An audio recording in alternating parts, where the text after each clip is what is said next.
hello, witchy friends. It is Witchy Wednesday, Modern Witch Wednesday. And so I am coming to you live from the studio. It's plant watering day, so forgive the mess. But I have a new author here to talk to you about making wise choices when we go to shop for our magical goods. And we're going to talk about thrifty witchcraft today with the amazing Martha.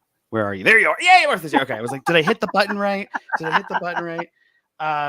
So Martha Kirby Capo. I love three name people. That's like one of my you're like one of my favorite groups of people. I'm always I have to say your full name, like even if I've known you for years, it's still so when I meet you at a con, I'll be like Martha Kirby Capo. It's gonna be a whole thing. So just be prepared. How are you doing today? It's a good day. I'm over in Miami, and so perfect plant territory for sure. The plants here are very unusual. I've never really lived in Florida before we moved down here, and so it's been interesting trying to kind of wrap my head around what seasons look like down here. We were up in the Midwest for about a dozen years, and I was in Texas before that, and so the seasons that ended up being a whole opportunity to sort of reconnect with my witchcraft and the sort of ebb and flow of what was going on with that, because the seasons were so different down here. It's a really long answer. I'm fine. It's a short answer. No, I love it. I love it. We're going through a late spring here in Northern California because of all the rain that we had, which is fantastic. However, it's definitely turned into lots of discussion about weather patterns. And, me and my partner were sitting on the patio yesterday. We're like, we've become those people that like the number one discussion is, what do you think the weather's going to be like? Do you think it's going to rain? You think it'll rain? It's a whole thing. It's a whole thing. So you wrote a book with the amazing Vincent Higginbotham. And this is it, everyone. Check it.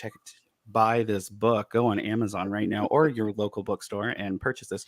And I grilled him. So he came on and interviewed. I'm dropping that video hopefully this weekend. So it's really perfect timing for you to be on. But I grilled him because I read this book. And did he tell you that I gave him a hard time about the title? No. So yes. Tell me. So I love the book. I think the title is misleading. And here's why. Because it is the thrifty stuff is like a tenth of the book. The rest of it's like really good, deep, like wisdom. And I'm like, oh no, I'm telling everybody like, this is I just bounced my microphone. This is the book that like you really do want to read, especially if you're in the first couple of years of your practice. Like you really do want to take a look at this book. And I'm reading it and I'm like, well, when are we going to get to the thrifty stuff? Like I was expecting like listicles and like all of it. And it was, here's actual practical wisdom from people who've been practicing and have made witchcraft a part of their life because they had to, and be a part of their life because it, called to them and they were able to work it in a very specific way. And so I grilled him about it. So when you see the episode, everybody, you're going to listen to me just totally like, are you sure it's thrifty? And I'm not doing that because I know how the name process goes. I know how titles work and like all that. So I get it. But I'm like, oh, this totally, I guess I was expecting like dollar store witchcraft advice. Right. Sure. And instead I got what is like really good witchcraft advice. So like, and it wasn't about the dollar store. I mean, we have stuff in there, but I mean, come on, we all go buy our candles at the dollar store. Let's be real. So there's like no shame. I mean, come on, like wherever you can find your magic, fantastic. But let me tell you, when I'm going through this and I'm like, let's take a look at the glossary or the table of contents, shall we, everybody? Because this is, so there's Part 1, the intangibles, self-empowerment, intuition, wisdom, intention. Nothing about thrift in there. Part 2, the tangibles. Let's get practical. Foraging. Fine. There we go. Now we get into the more thrifty stuff. Finding and fabricating. And I'm over here like, okay, this book is the shit. Like, it's just, it's really good. And anyway, people, I read a lot of witchcraft books. I have been selling witchcraft books in a bookstore of some kind since I was like 16. And so I love all the books that come in, all this. This is the one that I was surprised by. I was not based on the title and based on like the subtitle, Magic for the Penny Pinching Practitioner. I was expecting a very different thing. What I got was something that was like hella good. There's a lot of deep stuff in there. Watch the episode with Vincent. I go into it, Vincent. I will. But let's talk about that, because I feel like you've got this priestess power and it's coming out in this book. And I don't know, when is your priestess book coming out? When is that magic going to be shared with the world? Well, I have to tell you that you are not the only person. I'm sure Vinny said this too. You're not the only person who has indicated that they thought the title might be a little misleading. Well, misleading is a strong word, but it is. Yeah. I know. Yeah. Inaccurate. How about that? Inexact. We'll say that word. Inexact. I like that. Inexact. Yeah. I mean, I do love the alliteration with penny pinching practitioner. I love that. Yes. I love how thrifty witchery. There's a lot of in there. I love that. Mm-hmm. But this is really a book about abundance. Yes. And this is a book about the abundance that is within you. So not abundance of, open the doors and look at all the stuff I have, but how abundant you are as a practitioner. And you come sort of preloaded with that abundance.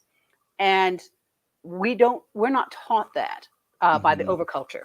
The overculture tells us, like old hippie broad here, the overculture tells us that we don't have enough.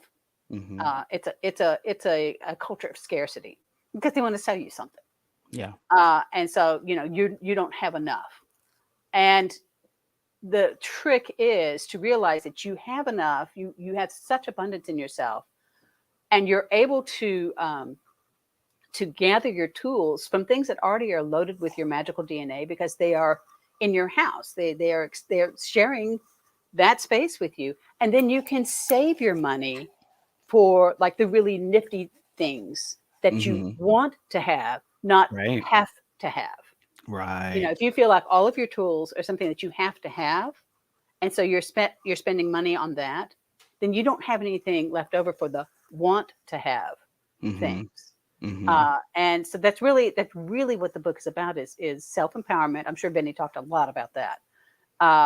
And then we're looking at wisdom, intuition, intention, what the relationships are between these intangible qualities, where they come from, how you can develop them, what they do, what's the act of bringing an intention from the realm of your thought, where it's born, out into the world, where it becomes tangible, what exactly is happening there, and how do you, and it's a whole bunch of stuff like that. Yeah. Well, and the thing that I really connected with was that I came to witchcraft originally as this weird little psychic kid. I stayed because it gave me an avenue out of we'll just say out of a place where I wasn't able to grow. Right. It gave me an avenue away from that stuff. And because of that, I have this very different relationship to witchcraft than what I see a lot of people online have. And that's not a bad thing. It just is what it is. Just is, yeah. But I resonate with what you wrote about in the book and stuff that, Vincent and I talk about just, hey, like we come from nothing. And when you come from nothing, then the idea of buying a $2,000 athame or something is like, excuse me? Yeah, that's not going to happen. And so when you come from this place of, I practice witchcraft because the spirits are telling me this is how I can move through life or whatever. You develop a very different relationship with magic. And, I did photo books. I'm not like bitching about people who post everything online. Like I get it. But the flip side of that is we really do end up with this mentality that you have to, it's, the commodity of the aesthetic. And not necessarily the magic that's found inside of the aesthetic or why the aesthetic exists to begin with. I think, and this brings up a great point. I think these images that are curated, that's not what magic is. Magic is not a curated object or activity. And so there are going to be parts of it that are a little triangle fitting in a circle, in a puzzle, or a little wonky, or a little, I've seen people do lead ritual, and if like one thing goes wrong, first off, they're on script the entire time, and I get that. But if something goes sideways, then everything stops. Right. And to me, like when you're really in the groove, when you're doing your magic and you are doing your ritual, then the things that go sideways, those are kind of moments of grace. If that's a word that's people are comfortable with, that those are moments where, like, if you're always in control of every single thing, that's not magic. When the stuff comes in sideways, or something blips, something happens, that's an energy that is getting your attention for whatever reason, is getting your attention, asking for your attention, asking to be included in whatever ritual or whatever manifestation you are trying to work. And you have a choice. You can say, no, I've got this thing going over here, wrote it up, got it all down. This is exactly what I'm going to do. I know exactly what it's going to be. Or you can listen to what that other energy is that wants to be included and say, okay, I'm going to play with you.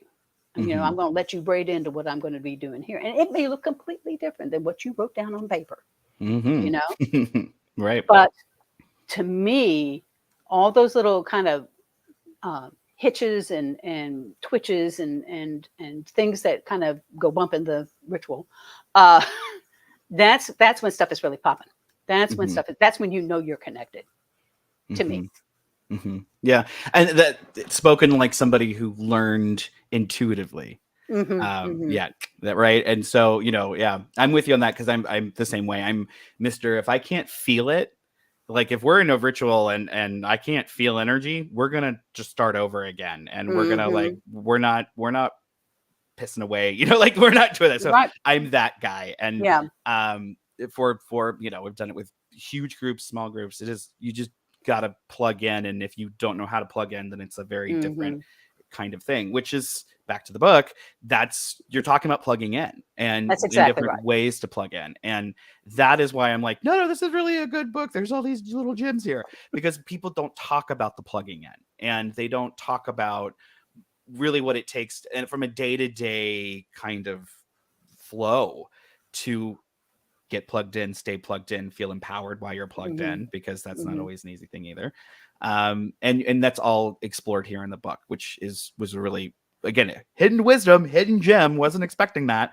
So it's, like I said, it's obviously that, like, you and Vincent learned magic like the hard way, right? Like you learned it through experience and getting your hands dirty, and that's very clear. And I like those books, because those are coming from people who have practical gnosis, right? And to me, that's the most helpful. Like I totally enjoy reading my Chumbly and my my Crowley and all that, but there's a point where it's like, unless you're going to really devote a whole like giant area of your life to just this thing, it's really hard to find those skills in books that give you the ability to find access in your own way and find access to your own things without judgment. That's the other bit here. There was no judgment in this book. There's no like weird moral blah blah blah blah blah. It's very practical, grounded wisdom. And that's the stuff that I think feeds the fires of magic for a lot of people. I think so. And we're so, I don't know how, again, I'll need to listen when this comes up later on, but I don't know how much Vinny got into how different he and I really are. We're really different. And let's talk about that. Yeah. So let's talk. So Vincent and I, we go into a whole thing. So, we get his background, we get his origin story, but what's your origin story? Right. So compared to the two of you. I come from a background of privilege. I come from a really privileged background where, and I'm 65 and grew up in the South, grew up in Texas. And I grew up in an environment where it was very important who you were related to. Like, who are your people? What social organizations do they belong to? And you stayed within your set, your crowd. And I was raised to really believe that my highest function was to be able to give a really good dinner party and to marry well, and to produce children, and to support my husband, because it was going to be a husband, to the best of my ability, and be beautiful on his arm. And that didn't go so well. From a very young age, that did not go so well. Now, I'm not going to say that my childhood was draconian. It was not. But there was a lot of conformity that was expected in our social circle. And I was nonconformist from a very young age. And so where Vincent's background was one of scarcity, and he had a lot of stuff that was going. He lived on the streets for a while, and he was a foster kid for a while. He had a lot of stuff. That's not my background, but I ended up with the same approach to magic from an opposite part of the spectrum, where I couldn't conform. And so you become very,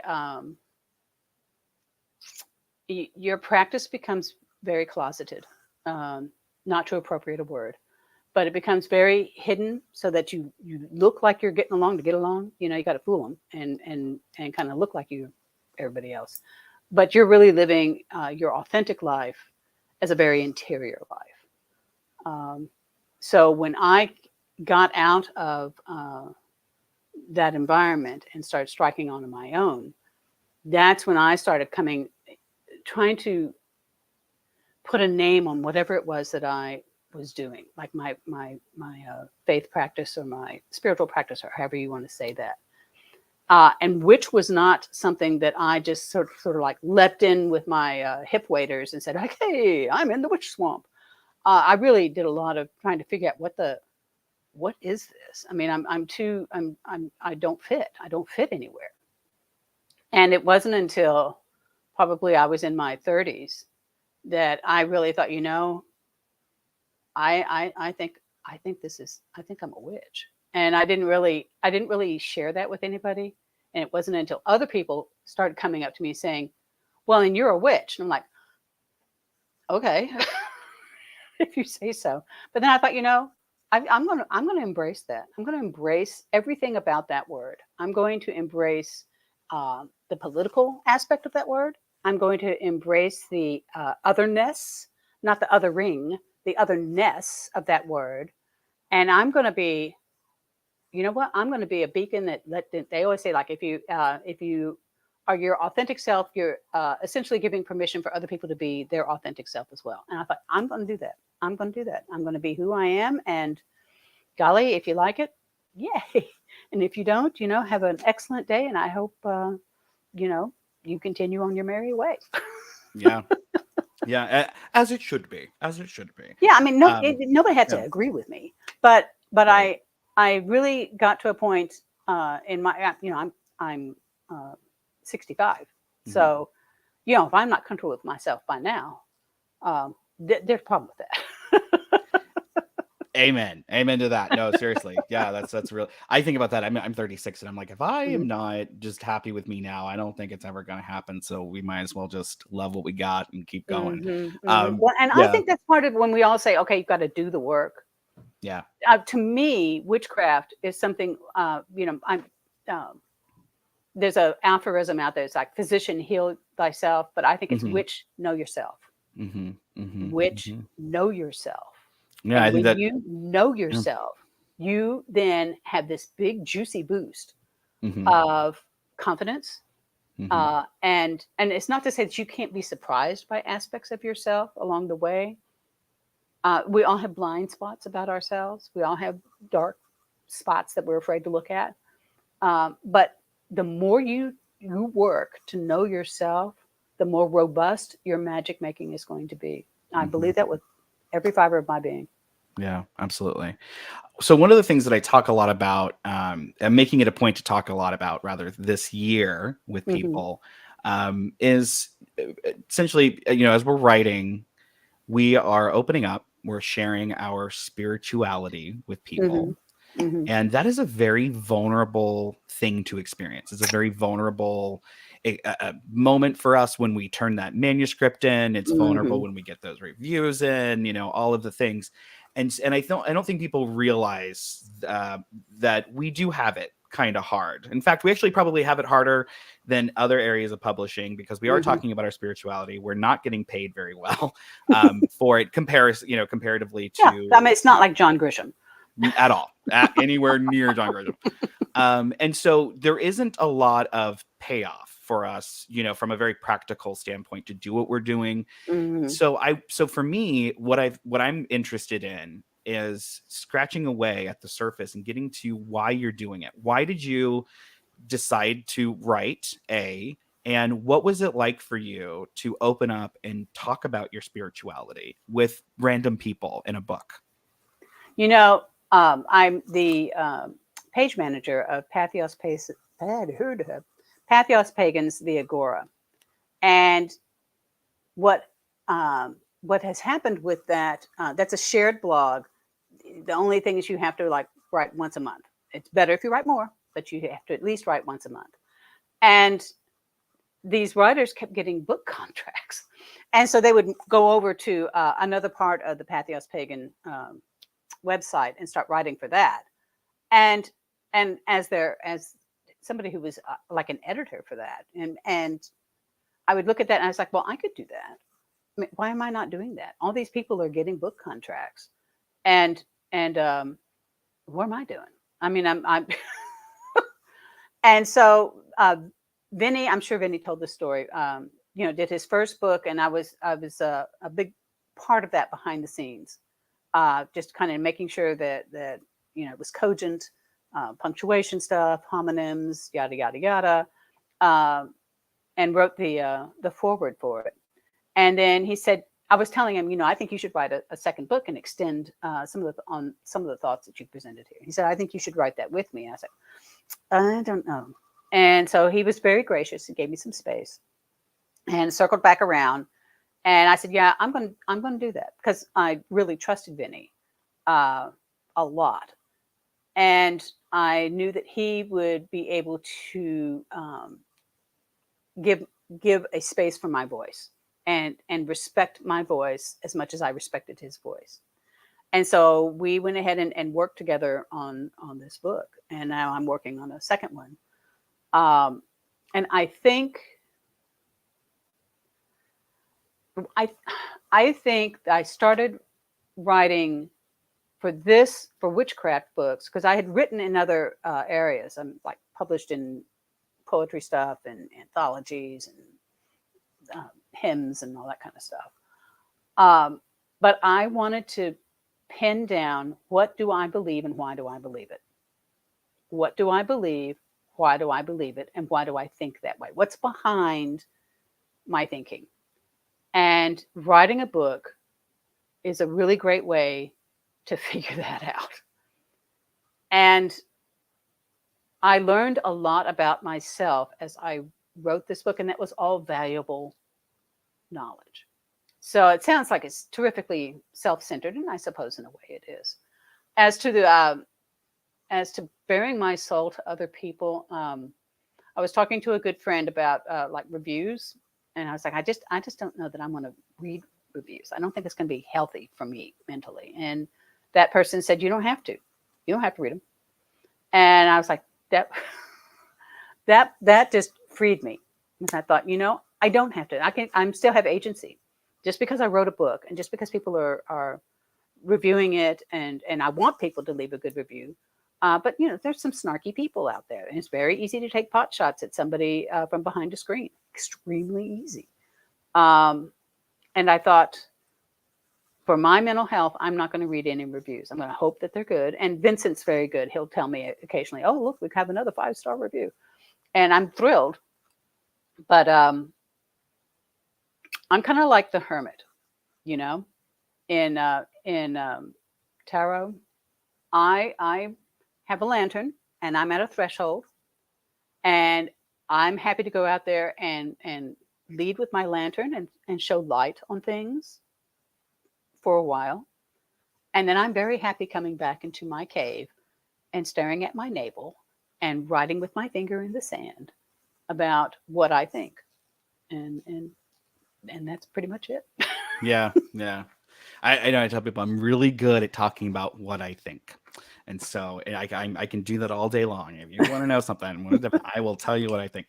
It's again, it's so difficult because we are talking about stuff that, first of all, we don't have a Bible, and so we don't have this thing that we can all reference and then talk about. Instead, we've got this scattered, lore that's all coming from all over the world. And we do our best to honor and recognize what we can. But at the end of the day, so much of the work of a witch is personal. And it's like, you got to create this, I refer to it as religion of one. You got to kind of create your own religion, and you got to just keep moving forward with it no matter what. And that's a really difficult thing to do, especially when it comes time to talk about your shit, because, well, and I think that's true. And I think that different, I don't want to say generational, but I do think that there are different people who define witchcraft differently. For me, it's a spiritual path, because it's a way of really tapping into what my ethics are, and how I embody those ethics, and how to be in right relationship with the world, not only what I can see, but the unseen stuff as well. And that is not, witchcraft is not easy. I don't think it's an easy. If you follow it as a spiritual path, I think it's challenging. I think it gives you opportunities to ask yourself a lot of questions about what your motivations are, and how do you square that with your actions. How are things aligned for you? In the spiritual realm, in the ethical realm, in the intellectual realm, yada yada, and what you're embodying in the world, what you're living in the world. How does that line up? And if it doesn't line up, why? Yeah. What's that about? Right. But you have to ask yourself that, and people don't like to ask themselves that. That's a very hard thing to ask. No. Yeah. Yeah. It's a very hard thing to ask. Very important thing to do, but very hard to do. So can we talk about KPP? What is it? Radio? KPPR. Yeah. So there used to be a lot more pagan radio stations online. There used to be, like, I was on and what was it? It was just pagan radio. That's it. International Pagan Radio, I think, is the other big one. And so, it's one of these things that we just don't have a whole lot of these organizations. So I think it's really cool. I wanted to do it for so long. I wanted to have my own online radio station. You have no idea, because then I could have music rights and I could play music on the show again. Sure. But anyway, so can we talk about it? So what's going on over there? How are things? I did some meditations for them.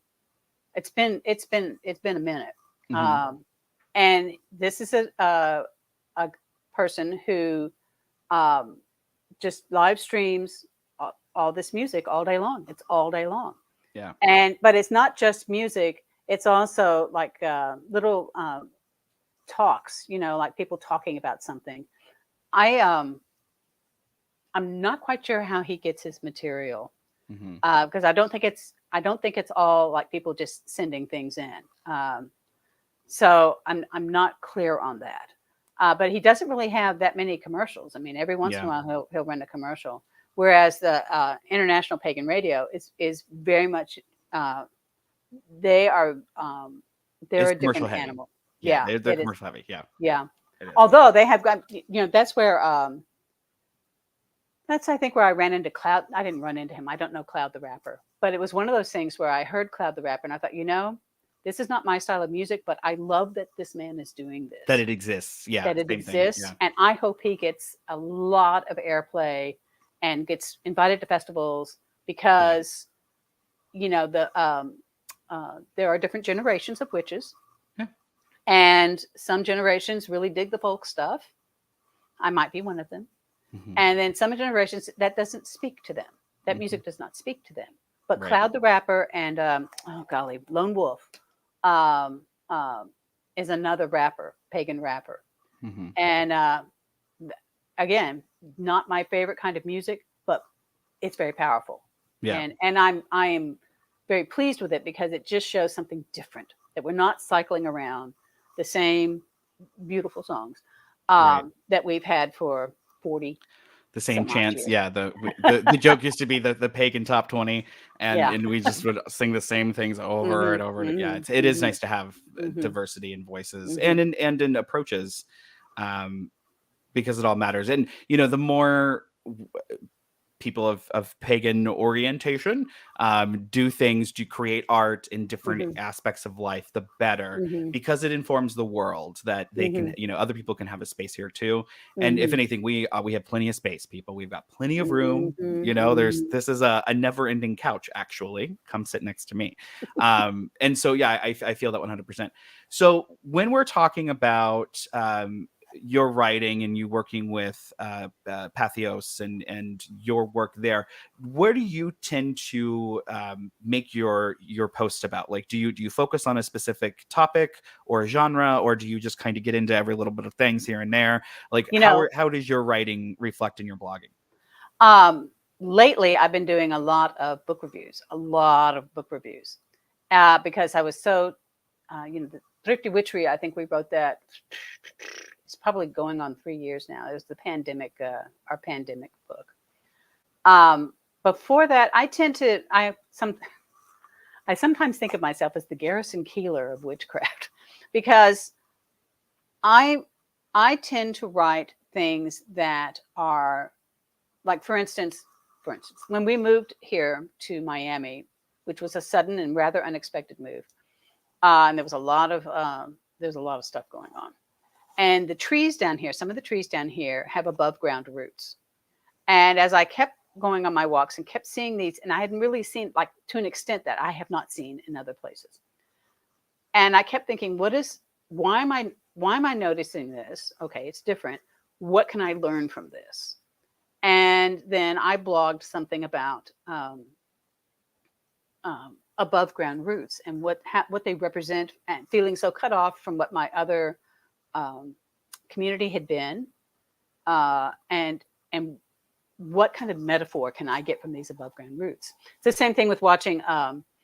We have a screened in back deck that's quite big, and there was a butterfly that was that made it in through the door and was kind of fluttering around. And I was like, just determined that I was going to be able to release this butterfly back out into the garden area and leave the back door open so it could do this. And I just was thinking about this butterfly, and the next day it was dead. It just died on the deck, and it made me think about what was my projection onto that butterfly? What was my expectation for that butterfly? I mean, maybe that butterfly only lives like for 2 days or something. I don't know. But it was this whole idea of putting things in perspective, like along what my priorities are, what my timeline is, and having to recognize that nature's, for this butterfly, that it has its own agency and its own integrity and its own timeline. And so that became a blog post, trying to figure out, reconcile, what is it where I think, well, I know what's best for this butterfly. And the butterfly's like, well, first off, I can't even perceive you. And I'm pretty good doing my own damn business. Thank you very much. So that tends to be more of what my writing is about observational things that are happening in, like, lightning. Well, what is happening with that lightning? What does that mean to me? What kind of meaning can I get from that? So I tend to be a real watcher. I'm a real observer of what's going on, and then trying to make sense of that and reconcile what meaning can I get from that. So I'm not really topical, like the next hot take of something. I'm really much more. Hot takes are gross. Yeah. I'm really much more, what is the nuance or the detail in this thing that most people overlook? Who cares about a butterfly? I mean, the zebra butterflies, I've got 15 of them in the backyard right now. They're very common to Florida. Who cares about tree roots? We walk past them all the time, trying not to trip on them. Right. But there's something there. And I think that's part and parcel of being a witch. Because to me, it's not, here's the mundane and here's the magical. To me, it's how you interact with it. It's all has magical potential. All of it, all of it, all of it. it's how we approach the things around us, what we bring into that, and what we're willing to take the blinkers off of and get out of the box and see that thing with a new perspective, and then see what that can teach us. That's a very long answer. No, it's a fantastic answer. That's a fantastic answer. Yeah, I mean, I've written about similar things in my books, and I think that it kind of comes in part and parcel with being a witch, right? You have to recognize, and you have to recognize and reach out and be kind of intuitively drawn to those things. And when you recognize that, it's amazing. I was reading, I did a review of your book, the Crystal Magic book. And one of the things that really popped for me was you did all your own photography for that, right? Mm-hmm. And those aren't just photographs. Those are portraits, because you can tell that you have a connection with whatever the energy of that crystal is. I mean, it's very meticulously set up. Every component of those portraits are very meticulously set up. Mm-hmm. And what happens is that you get something. It's like looking at humans, almost portraits of humans.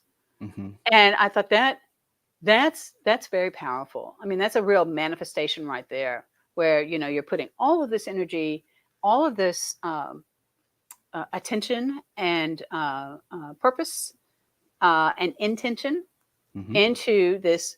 It's a picture of a rock. Mm-hmm. But that's not what's going on with that. And to me, that is an example of how to walk through the world. I mean, we can't do it all the time because we have a finite resource. Mm-hmm. We're not infinitely energetic. I mean, maybe we are, but there are other things that have to happen. You have to eat. Yeah. You may have to caretake something. You probably have to do something to earn money. You have to at least do the laundry. Right. And so you can't maintain this sort of hyper-awareness all the time. But, it's worth a shot every once in a while. You can certainly try. Yeah. And when something catches your attention, stop and sit with that for a second if you can. I mean, if you're driving down the highway, don't do that. But, if something, we so often are so focused on what the goal for the day is, and we should be. Mm-hmm. But if something is catching your attention, rather than say, how weird, stop. And why is that catching your attention? What about that is catching your attention? And what does that mean? What meaning can you draw from that? Yeah. So absolutely. that's my witchcraft. It's kind of creepy lurker, stalker witchcraft. No, I'm with you. There's all that stuff, all those old sayings about like, stop and smell the roses, and be in the moment, be present. Like all of that stuff is said for a reason. Like we keep saying it over and over again for a reason, and it's not usually until you're older and you don't feel the push to like be constantly producing that you realize, oh shit, I should have been doing this my whole life. And this is what I hear over and over and over and over. My grandparents told me this. My parents are telling me this. They're getting older. Stop and smell the roses now. Appreciate things now, and engage with them now. Right. And the overculture does not support that. At least in this country, the overculture wants producers. Yeah, that's what the overculture wants. It's very hard. And it's very hard. Everything around you is giving you that silent message. And of course, these days.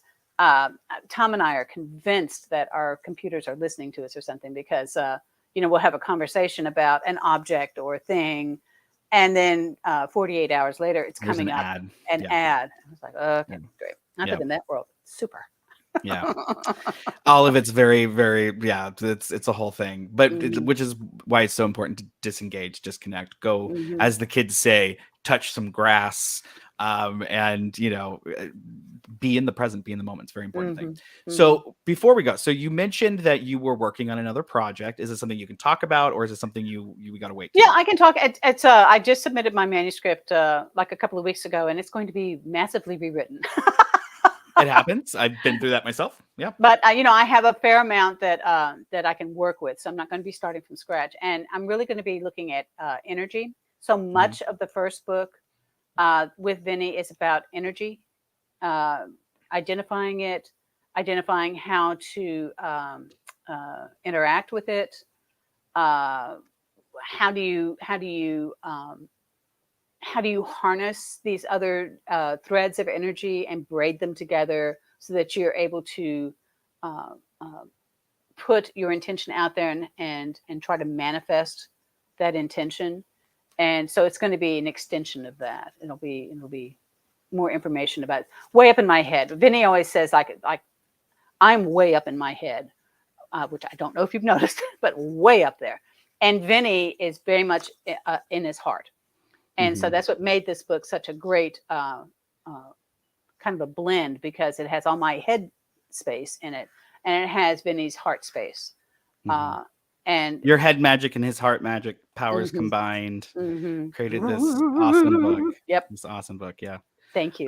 Fantastic. So where can people find you if they want to follow up and all that good stuff? I am on Instagram primarily as The Corner Crone. I have a couple of Facebook pages. One is my personal page, Martha Kirby Capo, and it's okay if you want to friend me on there. I mean, that's fine. You may see some things about my family, which is fine. My family's all cool with me. I mean, they've been incredibly supportive. But you may not want to see like my cousin's graduation or something. And then I have another Facebook page that is The Corner Crone. And other than that, I'm a little bit on Mastodon, but not that much. I used to be active on the birdie thing, but I'm not active on that. Haven't been for almost a year. And TikTok just escapes me. So really, TikTok is a whole thing. Yeah. I'll get there again, but it's a whole thing. Yeah. It's just completely beyond me. Yeah.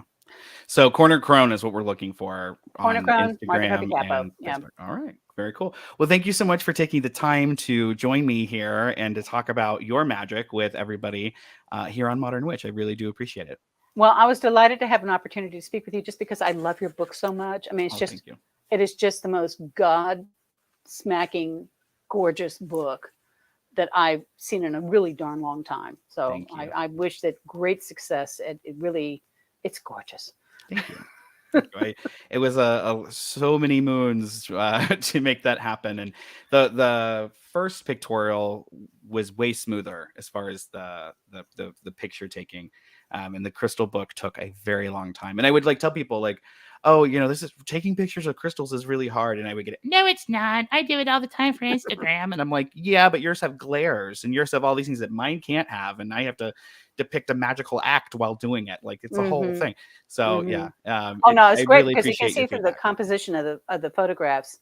I understand why every single element in that photograph is in that photograph, and it all points back to the crystal. It's just it's magnificent.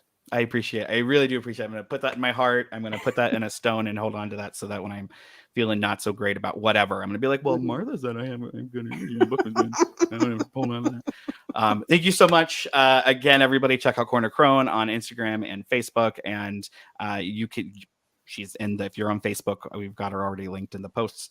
But otherwise, thank you, everybody. And we'll see you in a couple days. Bye. Get the right button now. There we go.